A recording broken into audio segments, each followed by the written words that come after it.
Hi, I'm Jordan Bell. I'm going to be doing a synopsis summary type video for the Halo fiction stemming from precursors all the way to the activation of the Halo array. Now, this video isn't meant to be a substitute for the novels or anything like that. It's just supposed to maybe help you understand some stuff a little bit more if you're confused about it or stuff like that. If there are any mistakes in the video or anything that I got wrong, please let me know, because I don't think that there are, but you never know. And there's always the problem that with the new Halo 4, 5, and 6 and the last Forerunner novel, that it could completely change something that I said in this video. If that's the case, I'll go back and edit it or just make another one. But all the stuff that I'm going to say in this video is all of the fiction as of now, which includes Halo Cryptum, Halo Primordium, all the terminals, stuff like that. So I hope you like it. Here we go. The precursors are a powerful species that can create life. They believed in this religion called the Mantle, which pretty much meant that they had to protect all life and all life is sacred. They judged if a species was worthy of the Mantle, and if that species wasn't, then they were completely erased, all of them. The precursors had created the species named the Forerunners and tested them. The Forerunners were deemed unworthy of the Mantle by the precursors and were set to be eliminated. The Forerunners eventually found out about this and were very mad and rose up and killed almost all the precursors except for some. The precursors, before their extermination, had made another possible inheritor to the Mantle though. Guess who? Humanity. Now the few surviving precursors had fled the galaxy and made a plan. This crazy plan was sort of a way to get revenge against the Forerunners, to unify all species in the galaxy, and as a way to test humanity for the Mantle. This plan was the Flood. Many years later, the Forerunners are in complete control of the galaxy. They're in charge of the galaxy and they're keeping peace amongst everyone because they think that they inherited the Mantle from the precursors. All the information on the Forerunner uprising against the precursors has been lost throughout time. Humanity is also quite powerful, but the Forerunners and humanity don't really get along that well. Eventually, humanity finds some cylinders of this brown powder.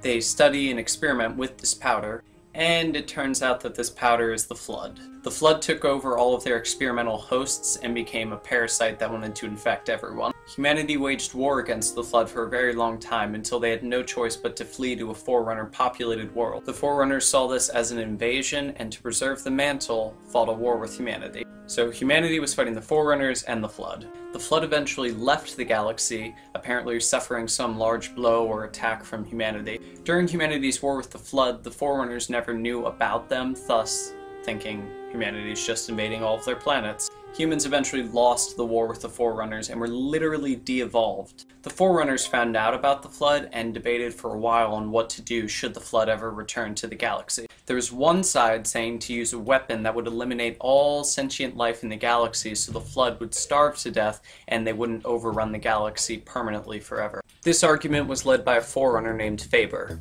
The opposing side, arguing that wiping out all life in the galaxy even to stop the Flood was against the Mantle, said that shield worlds should be used, and this argument was led by a Forerunner military leader named the Didact. The Forerunner hierarchy sided with Faber, and the Didact was sent to a secluded state of sleep while the Halo rings were built.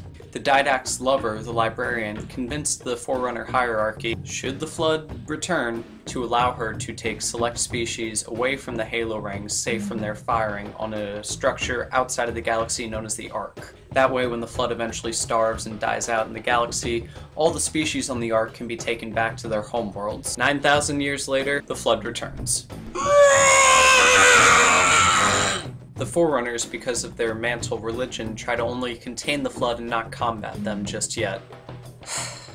That didn't work. The Forerunner Flood War begins. Faber, the Forerunner who wanted to use the Halo rings, instructs a Forerunner artificial intelligence named Mendicant Bias to test fire a Halo ring on a world called Sharum Hakor. This test firing liberates a captive called the Primordial. Faber orders Mendicant Bias to take the captive to the Halo ring, Installation 07, for interrogation. Mendicant Bias and the Primordial talk for 43 years until the Primordial finally convinces Mendicant Bias to betray the Forerunners. Apparently, the Primordial is the last precursor.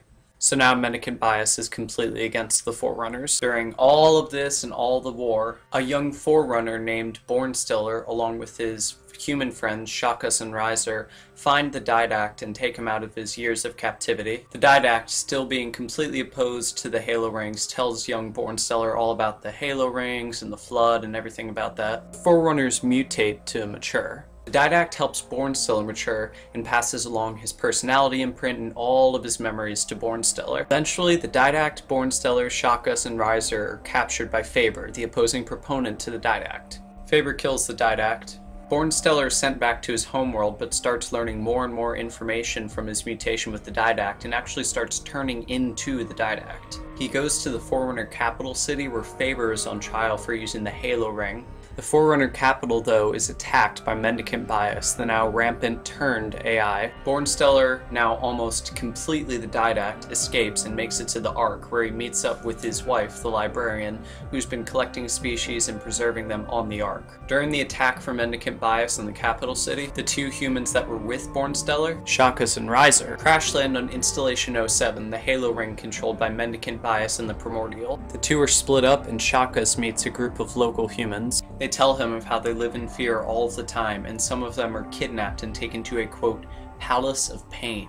In actuality, they're taken to be tested. Faber wanted them to be tested so he could find out the apparent cure to the Flood that humanity had found many years ago during the first war with the Flood. He did this by finding and excavating all of the Gaia in each of the humans. I think that's how you pronounce it.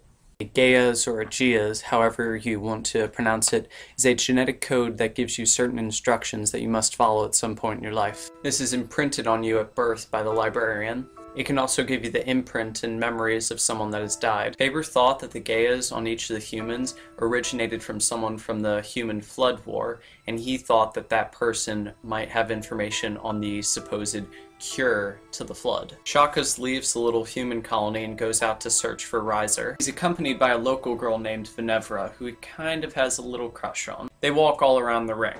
And walk. They find Riser, but eventually end up at Mendicant Bias's lair. The ancient human memories from Venevra, Shakkus, and Riser are all excavated and put into monitors. Monitors, if you don't know, are just floating AI computer constructs. Mendicant Bias takes the exhausted Shakkus to the Halo Ring's control room so it can reposition itself to avoid an approaching planet. Bias connects Shakkus to a flood-infected Forerunner, and just as they are about to move the Halo Ring, the Didact arrives. Bias escapes, but the Didact now controls the Halo Ring. Shakkus, mortally wounded, is taken with the Didact to face the Primordial.